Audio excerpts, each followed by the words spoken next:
non-Tamil people can afford to learn at least Vanakkam. So, all the student folk, Vanakkam. Okay, you have not brought down the building, so it means that you are not very audible. Thanks a lot, CMC, for inviting me. It has been a long dream for me because I so much wanted to be not an audience, not a part of the audience. I so much wanted to study here as a student. But unfortunately, way back in 1974, when I was such a die-hard fan of my biology man, and of course stayed first in biology, but yet could not have an access into this, plainly because of the family condition. And that's exactly why when two of the students introduced themselves as government school students, I do not know how many of you saw me, I just clapped very silently because it's extremely difficult. It's extremely difficult. It was difficult, and I'm sad that it is difficult even now.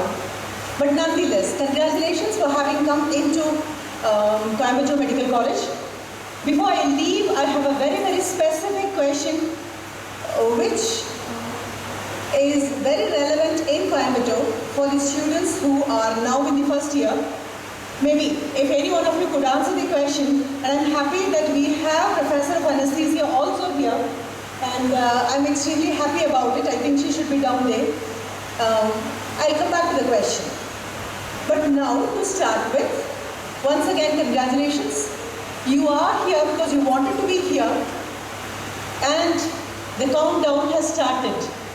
This is day 1, and after 5 years, it's time you started visualizing where exactly you will be, what you will be, how you will be.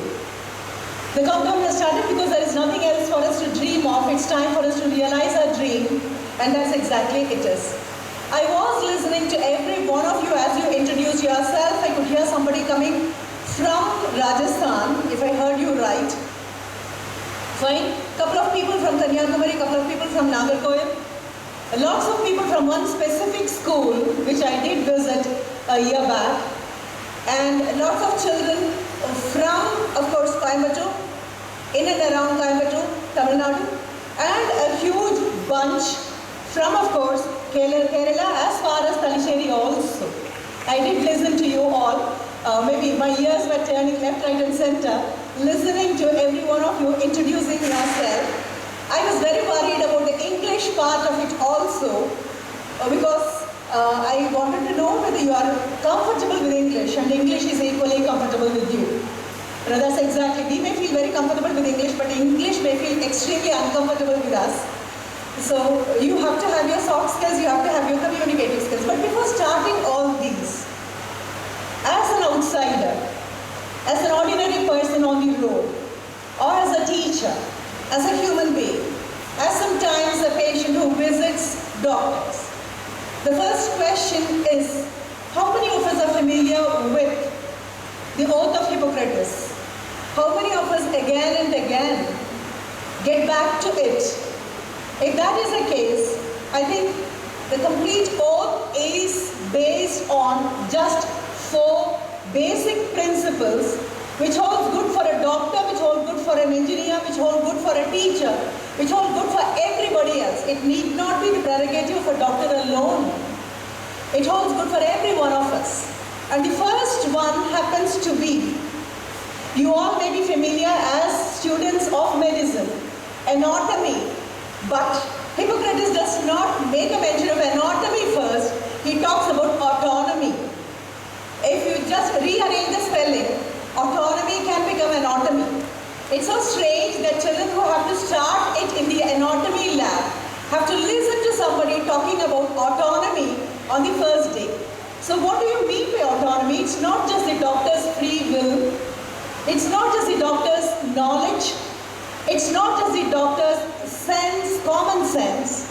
More than that, that autonomy refers to a patient who owns the body. So the first business of a doctor is to accommodate, understand the psychology that operates behind a patient's body. I'm not talking about brain, I'm not talking about mind. I personally feel that my body has got a may be my body, but it's not me. Like it may be my pen, but it's not me. It may be my hand, it's not me. It may be my dress, it's not me. So my body may be mine, but it's not me. Something more than the body is also inside that, and that's exactly what is referred to by autonomy. As a doctor, as a medical ethic to be practiced, the first thing to accept is a person who is sitting before you may be a patient, or maybe just another patient. But there is something operating behind that body that happens to be the psychology, the autonomy of a person. And that has to be honored, that has to be respected, and that has to be taken into consideration as the first medical ethic. Maybe that's my contribution to you to start your day with. And the second one happens to be beneficence. Now what do I mean by beneficence? Like conscience, almost always a wrongly spelled word. Beneficence, which just means goodness. Whose goodness? Again, the concern is for the goodness of the patient who is seated in front of you, or the people who are surrounding the patient, the caretakers, because it starts with, that's exactly, you have to comfort a person, you have to cure a person, and you have to care for a person. You start with care, then you go on to comfort, and then you cure, or you start with cure, then you go for comfort, and then you continue it with care. However, you want to juggle it. So beneficence is something which gives you a sense of well-being. Maybe as a doctor you may not have time, you may not have even the inclination to smile at a patient. I do not know, but as a patient, a warm smile from my doctor has always been an endearing gift which I carry along with me. I may be a bundle of complaints, I may be a bundle of pain, but as an ordinary human being, I approach your chamber with so much of trust. I know I may be the 25th patient or the 200th patient for you, and every day in and day out you have been looking at people who are unwell, who are sick, emotionally, physically, and everything. Even then, sparing a smile goes a long, long way in the curative process. In spite of the fact you're tired, you're beaten, I'm sorry. I understand, but even then, a warm smile from my doctor does the job. I'm cured almost 90%, and few more words, 10%, rest of the 10% is also cured. And I personally believe popping in a pill is after all a myth if my doctor himself or herself becomes a medicine. So I start with autonomy, move on to beneficence, and the next one is non-maleficence. And if you go into the Latin form of it, it just says primum nocere. Let there not be any harm. You need not cure a person, but say to that your policy is not to add on to the pain and intensify the harm. How many of us take it into heart? That's exactly why I said this is not for you alone. It's for me as a teacher. When I greet my student with my smile, half ignorance is completely lost. And my teaching cures the rest of the ignorance. And a lifelong friendship with the student sees to that the child does not get into the way of ignorance. So it holds good with an engineer. It holds with every human being, and for a doctor who has to treat the mind and body.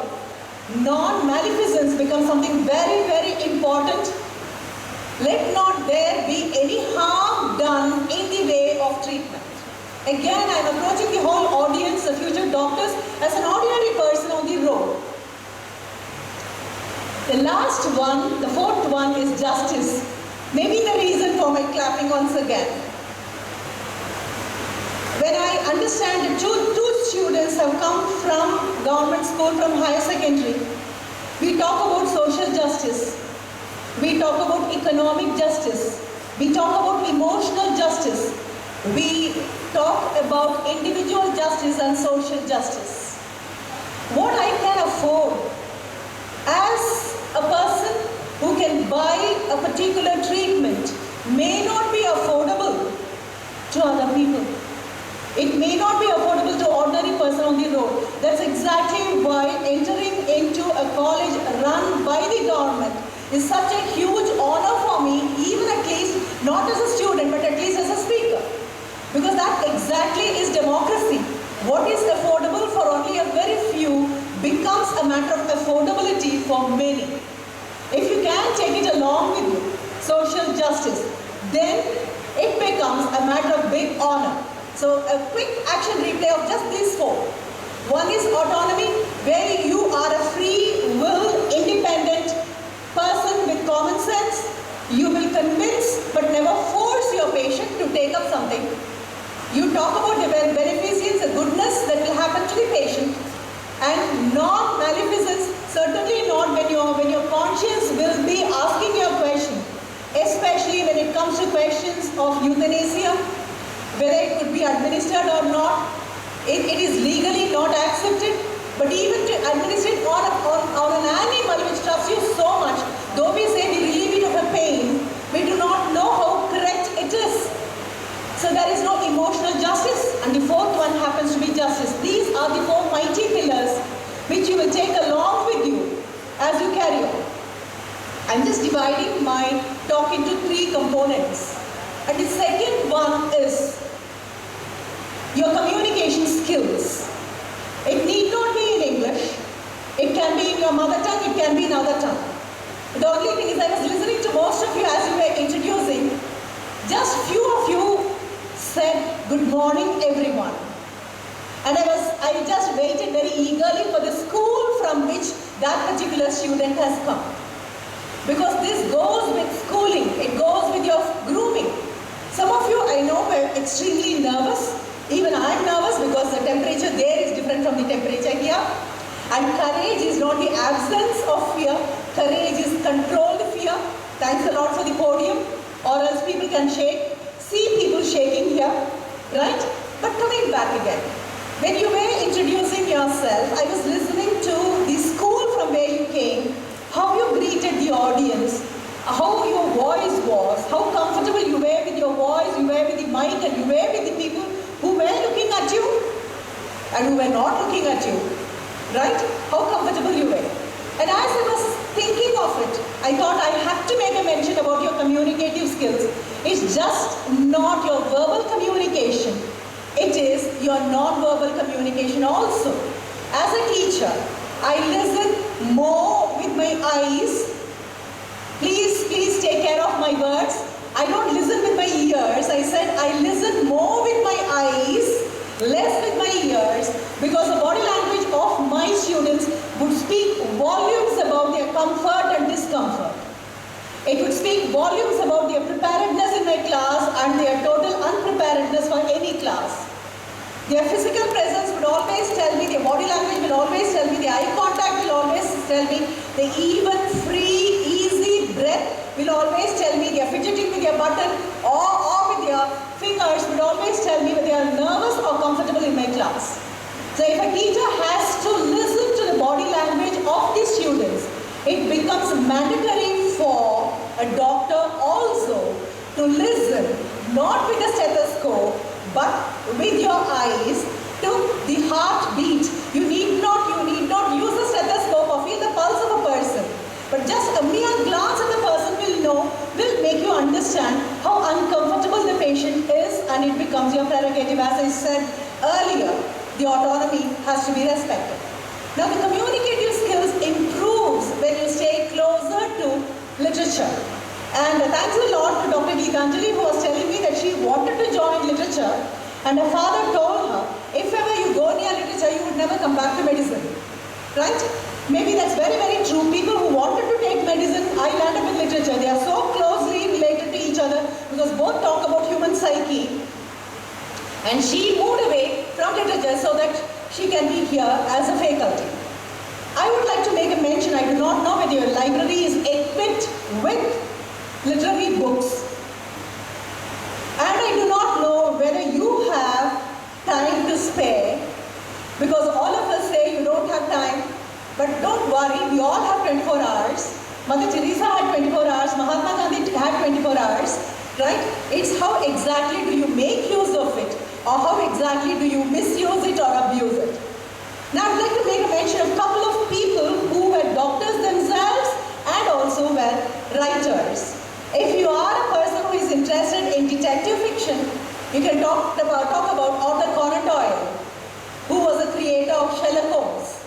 Right?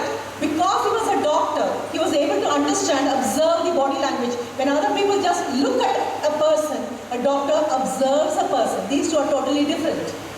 And you have A.J. Cronin, you have Anton Chekhov, and a person whom you have to know, Robin Cook. If at all you have read the beautiful novel Coma, and then went on to see the movie, you will understand what could be done with the body. Now I'd like to tell you a very beautiful story written by A.J. Cronin, who himself was a doctor, which of course drives home the last point I made of the four aspects of Hippocrates' oath. The fourth one, justice. The title, it is available, the short story is available in your net, and the title is The Best Investment I Ever Made. Maybe the word investment is certainly not applicable in an audience like you. It has to be in a college of managerial sciences. But again, investment does not talk about only monetary dividends. Many other things are investment, as your parents have invested their dreams on you. Your teachers invest their aspirations on you. And you invest your own future on yourself. So you are your own investment. This particular story, The Best Investment I Ever Made, talks about a doctor. It's an autobiographical story. So A.J. Cronin himself is the narrator and the writer. A.J. Cronin talks about how he is plus 15 now, and he takes up a voyage in an ocean liner. He travels from England to US, and he has already decided not to make himself familiar with anybody. He has decided not to mention that he is a doctor, because during a travel or a voyage, when you introduce to someone that you are a medical doctor, that's why when somebody calls us doctor, I immediately correct the person, I'm an academic doctor, not a medical doctor, please. And I should not be using even that unnamed doctor when I fill up reservation forms. If anything happens to somebody, people should not run up to me for treatment. So here, A.J. Cronin has decided not to mention to anyone that he is a doctor, plainly because the moment people know that you are a medical doctor, everyone will crowd around you with their own pet imaginary complaints, and free of cost, they would like to have consultation. And your peace of mind will be disturbed. So A.J. Cronin decides not ever to mention that he is a doctor to anyone. The travel goes on. He is on a deck chair enjoying the beautiful sea breeze, peace of mind, and the first day is done, second day is done, third day is done. The trip is coming to a close, but he is very, very disturbed by the continuous stare of two people right in front of him, again on the deck chair. Husband and wife, a couple, happen to be seated, and the man, he keeps on looking at our author, and A.J. Cronin feels really unnerved because this is pretty disturbing. Somebody keeps on looking at you, and there is a huge question mark on his face. It just asks a question, don't you recognize me? Don't you understand? Don't you know who I am? Don't you recollect me? But A.J. Cronin has decided not to recollect anybody, just to enjoy his peace in the travel. The last day, and the person who keeps on looking at him happens to be in his middle 40s, and his wife, who is of his same age, nudges him now, elbows him, looking as if you're not going to talk with the doctor, then you will miss a chance of talking with him forever, because tomorrow morning you will be landing. That's all. So very hesitantly, these two approach the doctor, and the doctor gets ready. Okay? And this man comes and occupies a chair near the doctor. The doctor is 50 plus and the man should be in his middle 40s. And the man just asks the doctor, don't you remember me? Now this is a question the doctor expected to be asked. And the doctor says, I'm sorry. A.J. Cronin says, no, I don't remember you. Then the man put his hand on the doctor's lap and helps the doctor to recollect. Right? So, it almost becomes a kind of, in Tamil we say, Malarunni Neivugal. It's a flashback. And the doctor recollects when he was, now he's maybe 53, some 20-25 years back. He had just then graduated from the medical college. And the situation is in London. It's a thick of winter, maybe November or December. It's raining, damp and chill. And the doctor is occupying one of the very small, dingy, dirty rooms because he's yet to start his practice. He has not yet started and his economical condition is pretty pathetic. So anybody who comes asking for a medical treatment at any point of time, even the oddest hour, is fine with him. Even if it happens to be midnight, it's okay with him because he is really in need of money. And in the dingy hole, midnight, there is a knock at the door. And the doctor goes, opens the door, expecting a patient or somebody who is an attendant to the patient. But whom he sees there is a police personnel. It's a constable. You know, he just moves closer to AJ Chronic, the doctor, the young doctor. I don't even call him fresh, a raw doctor. Fresh is different from raw, right? So he's yet to start his practice. And the constable comes closer to him and says, your help is needed. Immediately, there is an urgent case. The doctor immediately collects his bag and rushes along. And they go through very, very narrow, damp, dingy pathways. And they reach at a particular place and they start climbing on the creaky staircase, the wooden staircase. And as the doctor approaches the landing, he could get the smell of toxic gas. The doctor could get the smell of toxic gas, and there he finds an elderly woman standing, and she just puts out her finger to an almost dead boy lying down on a bench. The doctor immediately starts with his work. First aid has to be given. He almost looks lifeless, and as the story goes on, the doctor has to help to resuscitate the person. And after 14 minutes of extremely rigorous help given by the doctor, the treatment given by the doctor almost thinks that this is a gone case and he may not be able to. As he is trying to resuscitate that little boy, maybe the boy is around 18 or 19, hardly some 6 or 7 years younger to the doctor. As the doctor tries desperately to resuscitate the landlady, the lady who has given this little boy, when I say little boy, maybe of your age, 17 or 18 of age, when she has rented an attic there for him. She keeps on narrating who exactly the boy is. After 45 minutes, with a gasp of breath, the boy is brought back to life and the doctor is extremely thankful that it's not futile. After 5 or 10 minutes, the boy gets up. They help him to get back his breath. He leans on the wall. Now you have 3 people as witness. One happens to be the landlady who gave away the apartment as rent. It's not even an apartment, it's an attic. Right? Second one is a police constable who was summoned by the lady when she thought that the boy has attempted suicide. And the third one is a doctor who resuscitated, that is AJ Cronin. And now what happens? All the 3 gather around him and the doctor asks him, why did he take such a fatal move? The boy bursts into tears and tells the doctor how he comes from a village and he does not have father or mother. And he has been sent to his uncle who looks at him as an unnecessary responsibility, a burden responsibility. So what does the uncle do?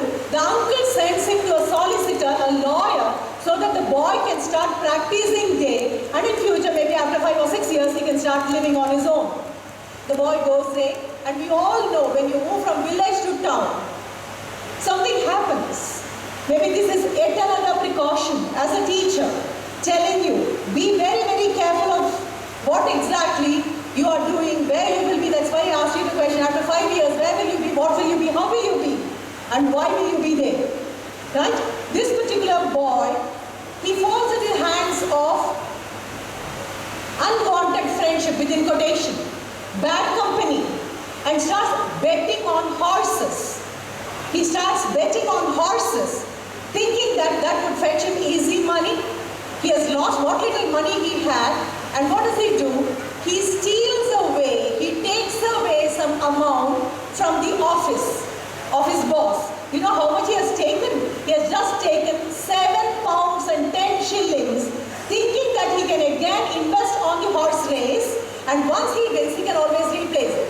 But unfortunately, the boy again loses. and he's so scared, without any good company, without anybody to lean on, without any shoulder to cry on, without anybody who can understand him and give him a helping hand, the boy feels extremely lonely.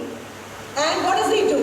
He takes this move, just opens up the toxic gas, right, the burner, so that he can kill himself and escape from problem. We have been hearing to this, even yesterday we heard this. Multi-millionaires, people who have such a huge business, move towards something where the challenge of life is very big. Now what happens? 3 people make investment. First one is the landlady. She tells the boy, don't worry, you need not pay me any rent until you start earning. That is one investment. Second one is a police constable. And he makes a huge risk. He says, I will not record this case. Right? It's a huge risk. A police constable has got no right to do it. But the boy looks so pathetic. He looks so helpless. He looks so beaten that the police constable says, it's okay. Even if it is not okay, it's okay. I'm not going to register the case. And they tell Dr. A.J. Cronin, he is the third person to make the investment. You know what he does? He pulls out from his wallet 7 pounds and 10 shillings, gives it back to the boy. Actually, it's the doctor who has to get the fee. But it's the doctor who gives the money to the boy and tells him, go replace it. That's all. After which, the doctor has comfortably forgotten. And the man who has been, after 25 years, traveling along with the doctor, sitting at the deck chair, staring at the doctor, is that person to whom the doctor gave 7 pounds and 10 shillings. The man comes and holds the doctor. Along with his wife, he says, you know, now I have become a practitioner of law. What you have done, you have saved my life. And what do I do now? Whenever some child comes out of the juvenile home, we all know what is the juvenile home. Anybody who is under 18, when you commit a crime, you are sent to the juvenile home. If anybody goes to the juvenile home, when they come out, the crowd does not accept, the society does not accept. So what does this person do, who has borrowed 7 pounds and 10 shillings from the doctor? He has made it an investment, and whichever child, a teenager who comes out of a juvenile home, this particular man, who is Mr. John, puts off his hand, holds a boy, and takes him to the mainstream, helps him to join everyone. The doctor is so happy now that what looked like a little quantity of money, little sum of money, is a huge investment. He turns around, and we are reading the whole story. He turns around and tells us, as a doctor for so many years, I have invested on various things, even money. I have lost in many cases.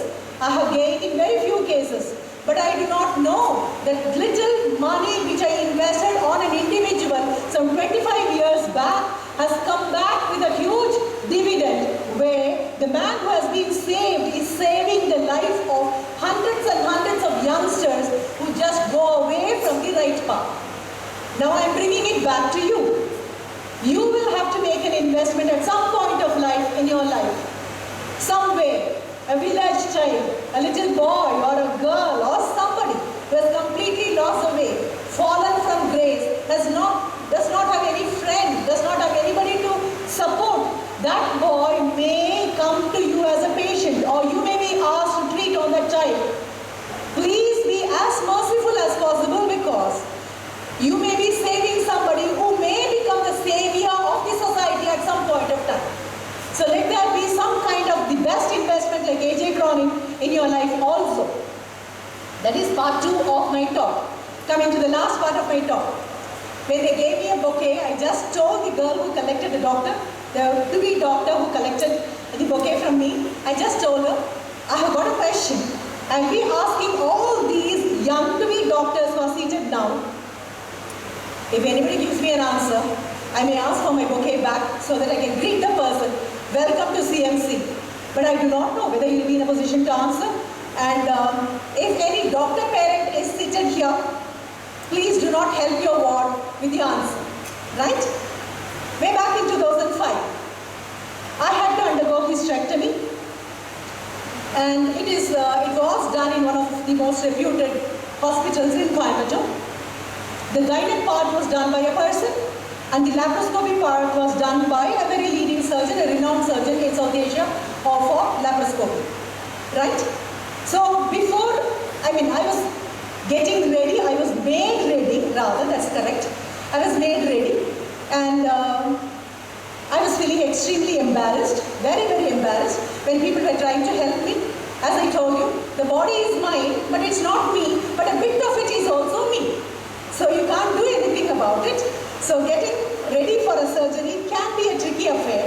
You can just close your eyes, but you know pretty well everybody is looking at you. Anyway, I was trying to come out of myself.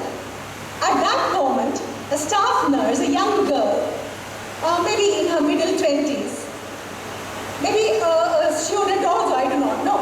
I don't recollect. All I recollect is just the voice. She had a scribbling pad in her hand, some kind of a form which she has to fill in.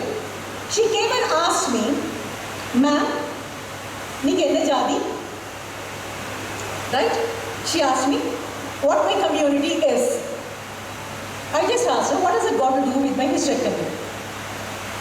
Right? So you may come upon difficult patients also. People who ask you a lot of questions, and the only way to ask them to shut up is to etherize them. Right? Even after anesthesia is administered, they may continue to count down below 0. We do not know.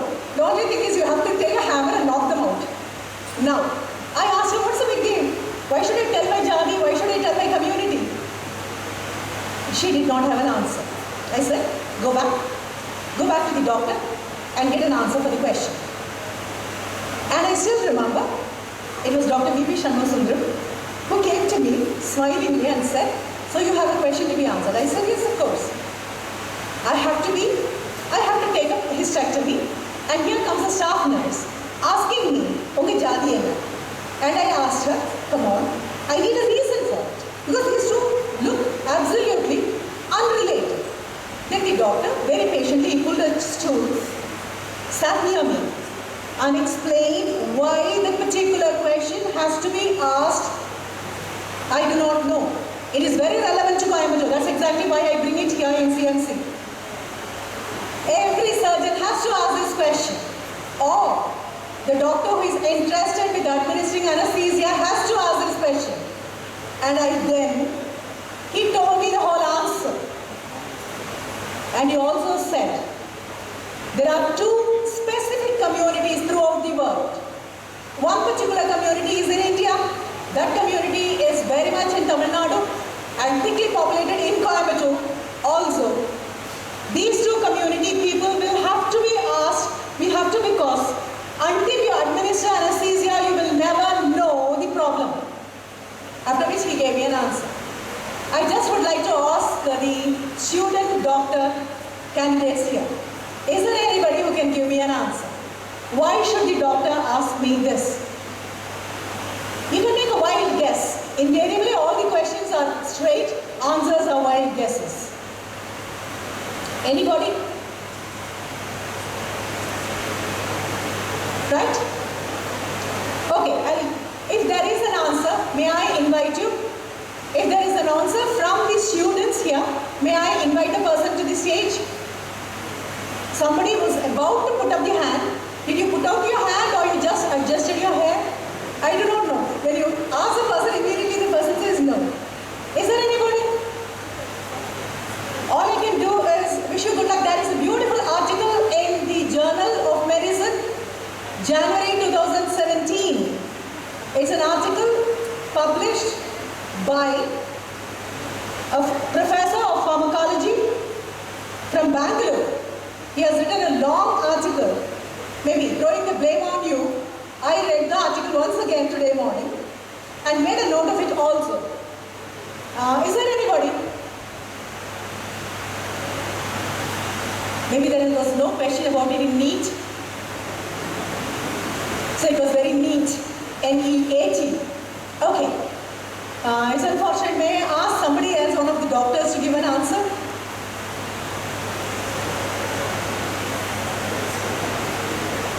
Fine. Maybe you need a hand mic. Is there a hand mic?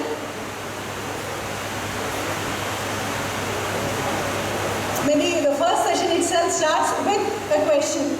Right. Very good morning to everybody. Good morning, doctor. Professor of Anesthesiology. And Madam, at this juncture, actually, as you said, being a female patient and you are embarrassed about the surgery and the interactions with the doctors, I would like to call our Professor Dr. Shanta Arulmozhi to present it because she is also a female. Thank you, Madam. I do know, but please, let it be Brahman. Okay. Maybe doctors just use the word male and female, right? We as teachers use the word not to anatomy, but to the whole personality. We say a lady doctor. Right. Thank you, doctor. Thank you ever so much. Madam, I do understand it is a most embarrassing question to a patient who has to be anesthetized in the next few minutes to ask her which caste you belong to. Because as an anesthetist I am worried.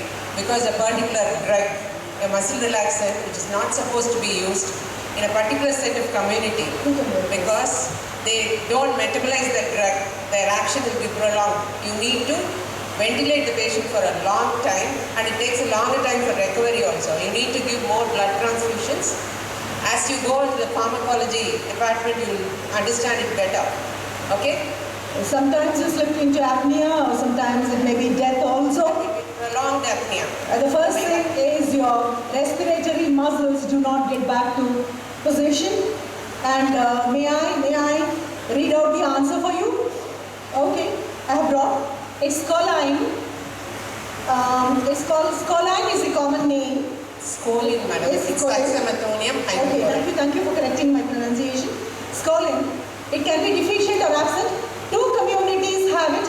One is a Persian Jew, the other one is Arya Vaishya community of Coimbatore. Right? 24, even 24 Malay Chettiars. 24 Malay Chettiars, the Chettiar community. The Chettiar community, you have to be all the more careful. You have to look into the subcaste of them. Right? And you know why? Because they do not get out of their caste in their marriage. It's again within the marriage, inbreeding as we call.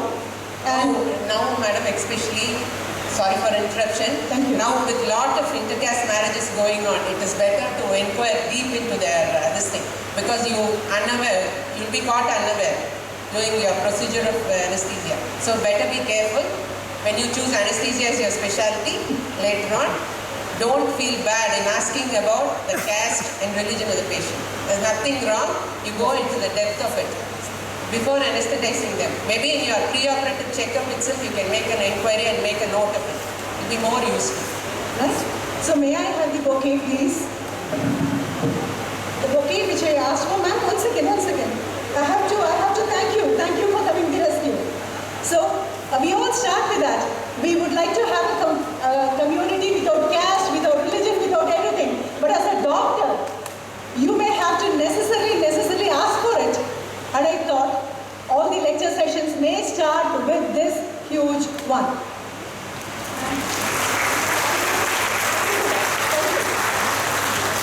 So thank you ever so much, ma'am. You may feel it's a bit too early to ask a question to these children. But again, we do not know what comes from where. And that's exactly what I wanted to do. So thank you ever so much. Always be alert. Always be empathetic. That's one word. Step into the shoes of your patient and look from the patient's point of view. How exactly the patient looks at the world. And maybe we are all patients who are extremely impatient. Not inpatient, but impatient. And you may have to be a doctor with loads of patients. All the very best. Welcome to the field of medical science. Good luck. Thank you.